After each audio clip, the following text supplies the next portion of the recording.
She looked me dead in the eyes, smiled the kind of smile that only truly cruel people have perfected. Slow, deliberate, absolutely certain of itself. And she said, loud enough for every person at that table to hear, "Still carrying other people's plates, I see." And everyone laughed.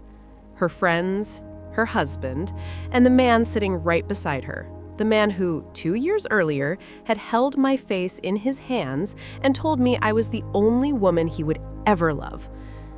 He laughed too.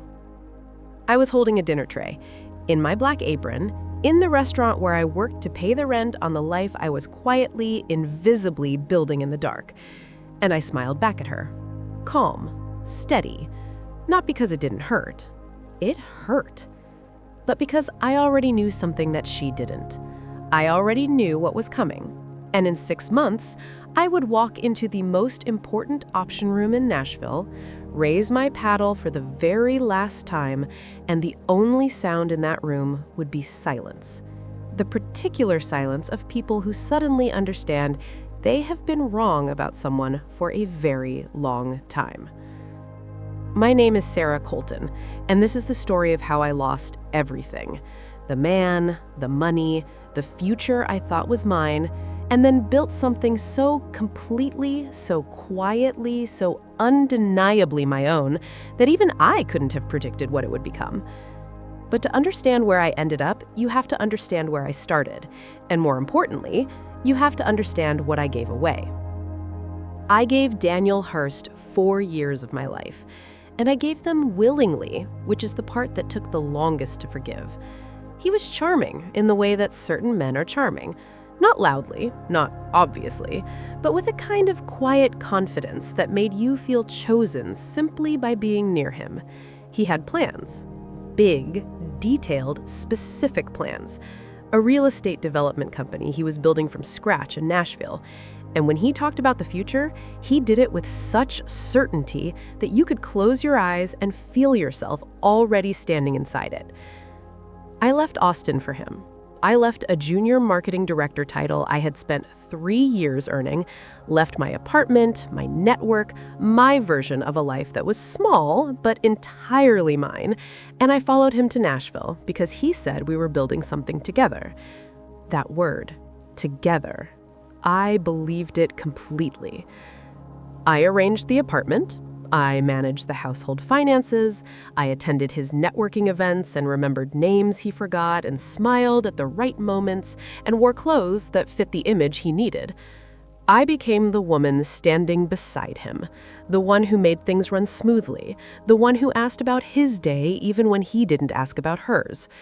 And somewhere in all that becoming, so quietly I didn't even notice until it was too late, I stopped becoming myself. Claire Whitmore was my closest friend.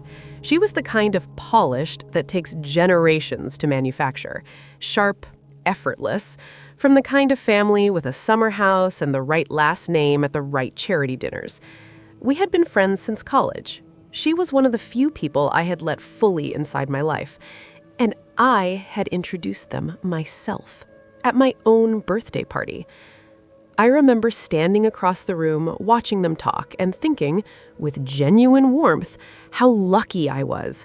The 2 most important people in my world in the same room, getting along perfectly. I actually thought that. I want you to sit with that for a second. The morning everything ended, I forgot my wallet. That is all. Nothing cinematic, nothing prophetic. I drove 3 blocks to the grocery store and realized it was sitting on the kitchen counter. I pulled back into the driveway and let myself in through the side door. The front lock was sticky and I kept meaning to call someone about it. The kitchen light was on, the coffee was already made, and there they were, sitting at my table, in my apartment, in the life I had constructed around him with 4 years of my own hands. I remember the details with a sharpness that has never softened. The morning light coming through the window above the sink, a half-eaten piece of toast on a plate I had bought at a market in Austin, and Claire's hand resting near his on the wooden table, not holding it, not touching it, just near it, with the casual intimacy of two people who had been near each other many times before. She saw me first. The recognition moved across her face in stages: surprise, guilt, then something that hardened into something else entirely, something almost like relief, like a secret that has been very tired of being kept. Daniel said my name. Just my name. Sarah. Like a question. Like perhaps if he said it gently enough, I might reinterpret what I was seeing. I set my keys on the counter. I did not say a single word. I turned around and walked back out the same side door, got in my car, drove to a parking lot 3 blocks away, and sat there for 2 hours. Hands folded in my lap, not crying, not screaming, just still. 29 years old. No job, no lease in my name, no savings of my own because we had combined everything for the future. I had handed every piece of myself to a future that it had not even had the decency to finish its coffee first. Here is what nobody tells you about that moment. The worst part is not the anger. It is not even the heartbreak. The worst part is the inventory. Sitting in that parking lot completely still and realizing how little you have left that is only yours. That is the part that takes your breath away. Not the betrayal, the inventory. I moved into my Aunt Bev's spare room in Murfreesboro with 2 suitcases, a box of books, and nothing else. She was 62 years old and had outlasted a bad marriage, a house fire, and 20 years of things not going according to plan. She was the toughest, warmest person I have ever known. She did not ask me any questions that first night. She just made up the bed in the spare room, put a glass of water on the nightstand, said, "You sleep, you eat, and when you're ready, we figure out what's next," and turned off the hallway light and left me to it. I was not ready for a long time. 3 months before I even updated my resume. 2 callbacks that vanished into silence. The slow, creeping realization that the version of me that had existed before Daniel, the one who was sharp and certain and forward-moving, was going to take longer to find than I had expected. So I took the job at the Birch House. Waitress, dinner shift, good tips if you worked it right. And here is something I need you to understand, because it matters for everything that comes later. I did not take that job and survive it. I took that job and I learned from it. Waitressing will teach you things about people, about pressure, about your own capacity that no corporate office ever will. In 8 hours on a floor, you learn to read a room faster than any boardroom trained me to. You learn to carry more than anyone should be asked to carry, not just plates, but timing, tension, competing needs, invisible expectations, and you do all of it without letting the seams show. I got exceptional at it. And that quiet excellence, that constant practice of performing under pressure without recognition, it was training me for something I couldn't see yet. On my days off, I started going to estate sales. This part I need to tell you slowly. Aunt Bev had taken me to them since I was a child. Folding tables and driveways on Saturday mornings, the smell of old wood and lives that had been fully lived. She had an eye for what was real versus what only looked real, and without either of us fully realizing it over all those years, she had given that eye to me. I started small. A ceramic lamp for $12, resold for $80, a framed print for $20 that I identified and resold for $220, a brass fixture, a set of dining chairs. I kept a notebook, every purchase, every research hour, every final sale. I drove an old car, I ate simple food, and every dollar above my living costs went directly back into the next find.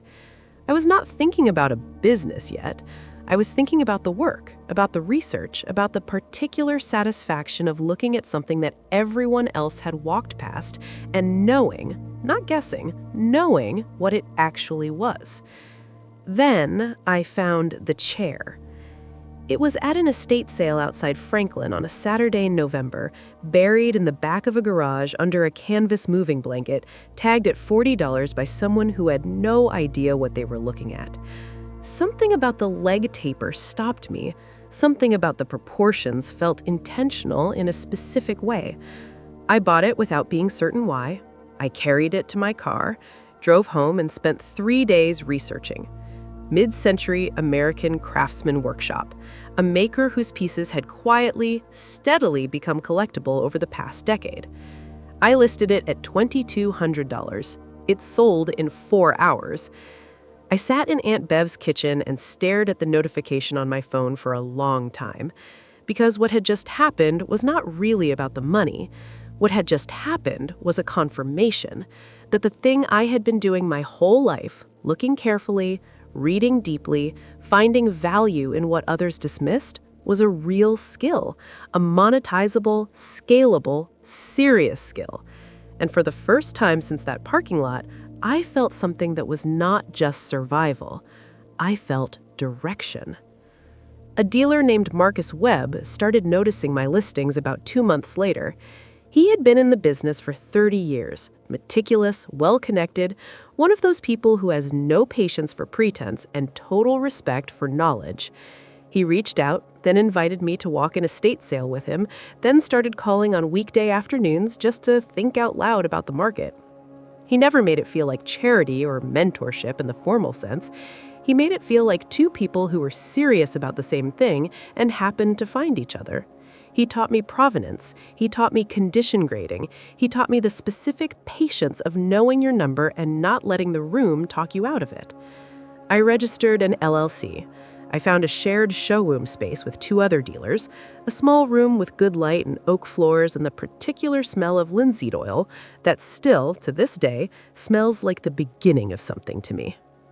I was not wealthy, not even close, but every single piece of what I was building was mine, in my name, built with my hands and my research and the kind of careful, patient, unglamorous work that nobody applauds while you're doing it. 8 months into the Birch House, they walked in on a Thursday night. I heard her before I saw her. That laugh, bright and carrying, the kind designed to fill a room, bouncing off the polished floors before I even turned around. The hostess seated them in my section without knowing. Of course she did. I stood at the service station and watched it happen, and I took one slow breath the way I'd learned to take slow breaths in the 2 years since that parking lot.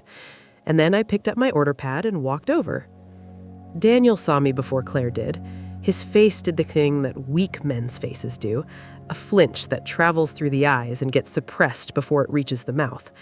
He looked back at his phone. Claire looked up a half-second later, and I watched her run through her sequence. Recognition, then a flicker of something almost like discomfort, then the quick reassembly of herself. The smile that settled onto her face was not the smile of a woman who felt guilty. It was the smile of a woman who had decided that if she performed confidence loudly enough, it would become the truth of the room. She let me stand there with my order pad. She let the table register who I was. And then she turned slightly to her friend, just slightly, just enough to make it feel casual while making it feel anything but, and she said it. "Still carrying other people's plates, I see." Her friend laughed first, then the others. Daniel looked at his phone. I held my tray. I kept my face smooth and warm the way 2 years of dinner service had trained me to keep it smooth and warm under any circumstances. I kept their orders with perfect professionalism. I served their food. I brought the check with 2 mints on a silver tray. And then I walked to the back kitchen, set everything down, pressed my back against the cold metal storage shelf in the quiet, and I stood there for exactly 30 seconds. Not to cry, not to fall apart, just to feel the full weight of it for 30 seconds before I let it become fuel. Then I picked up the next ticket and I went back to work. That night I went home and I opened my notebook. I looked at the numbers, what I had, what was coming in, what the trajectory was pointing toward, and I made a decision that had been building for 2 years, but needed that restaurant to finally become clear. I was done waiting to be ready. I was ready now, and I was going to prove it somewhere that mattered. Marcus called me in late September with the information that would change everything. The Glenmore Estate Auction, a private collection of American decorative arts built over 40 years by one of Nashville's most respected families. one of the most anticipated regional sales of the year. He had flagged one lot specifically. A federal period writing desk, extraordinary providence, estimated at $18,000 to $24,000. His read was that serious buyers would push it to $32,000 or beyond. He told me to study it. I studied everything. I confirmed the provenance independently, I ran the comparable sales, I set my number, secured the capital, and I made myself a promise. I would not be outbid by doubt. The morning of the auction, I stood in front of the mirror in my small apartment, and I thought about every version of myself that had led to this morning. The girl in Austin with the title she had worked 3 years to earn, the woman in the parking lot with her hands in her lap and nothing to her name, the waitress who memorized orders and read rooms and carried the weight of other people's evenings with quiet grace, the dealer who found a $40 chair and turned it into a business. All of them standing there at once in a navy blazer bought secondhand and tailored to fit exactly right. I was not performing wealth. I was not performing anything. I was just ready. I drove myself to the Glenmore Estate House, walked up the stone steps, registered at the front desk, paddle 47. The room was full of the particular kind of people who belong at rooms like that. Dealers who knew their numbers, collectors who loved their objects, and a smaller number who were there to be seen rather than to buy. I found my seat near the center, opened my notebook to a clean page, and wrote the date. And that is when I heard it. Across the full width of that room, bouncing off the high ceilings, unmistakable as a fingerprint, that laugh. I looked up without meaning to. Claire and Daniel near the front, champagne in hand, 2 other couples around them, treating the whole afternoon like a social event rather than a serious room. She saw me almost immediately, and I watched her face do what it had done in the restaurant, run through its sequence, reassemble itself, find confidence. She leaned toward Daniel and said something. He glanced across the room in my direction and looked away in a single motion, quick and practiced, like a man who has learned to avoid mirrors. I looked back down at my notebook. The early lots moved steadily through the room. I let 2 pieces pass above my threshold and recorded their final prices. I was not there for those. I was there for lot 24. When the auctioneer called it, I felt the room change, that specific shift in attention that happens when something real is about to be contested. The desk was carried forward, and a murmur moved through the buyers who knew what they were looking at. Bidding opened at $12,000. Paddles lifted quickly. 14, 16. By 20, the field had narrowed to 4. By 24, 3. By 27, it was 2. Myself and a Memphis dealer I had seen at previous sales, experienced, patient, someone who knew how to let the silence work for him. He went to 29.5. A pause opened in the room. I could feel the attention shift, slightly, almost imperceptibly, toward where I was sitting. Someone near the back leaned and said something to the person beside them. The auctioneer waited. I looked at the desk. I thought about the notebook. I thought about the parking lot. I thought about the cold metal shelf in the back kitchen of the Birch House, and I raised paddle 47, $31,000. The silence that followed was complete. The Memphis dealer looked at me, not with hostility, something more like genuine assessment, the look one professional gives another when the number has surprised them in the right direction, and then he set his paddle down with a single small nod. The auctioneer's voice filled the room the way a judge's voice fills a courtroom when a decision has been made. Going once, going twice, sold, bidder 47. I wrote the number in my notebook. Neat, clean, just the lot and the number, the way Marcus had taught me. No ceremony, no theater, as if this were simply the next entry in a long list of entries that were always going to lead to this point. Then I looked up. Through the rows and turned heads, across the full length of that room, I found Claire. She was standing exactly where she had been standing, but the champagne glass was no longer raised. Her arm had dropped to her side, and she was looking at me with an expression I had never once seen on her face in all the years I'd known her. Not anger, not jealousy, something quieter and far more significant than either. The look of a person who has just understood that the story they were certain they were reading, the one where they were the main character and someone else was the cautionary tale, was the wrong story entirely. The look of someone who has just realized, too late and in public, how badly they underestimated someone. I held her gaze for exactly 1 second. Then I looked back to my notebook and uncapped my pen and waited for the next lot. In the reception that followed, I was standing near the window when I heard my name. I turned and found Daniel, without Claire, without the group. Just Daniel, standing there alone, with the specific look of a man who has come to say something difficult and has been gathering the nerve for a while.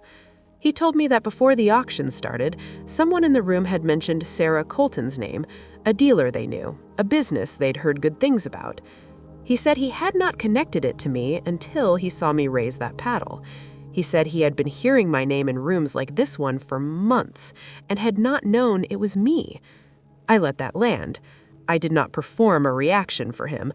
I just let it land. He said he was proud of me. He said he was sorry.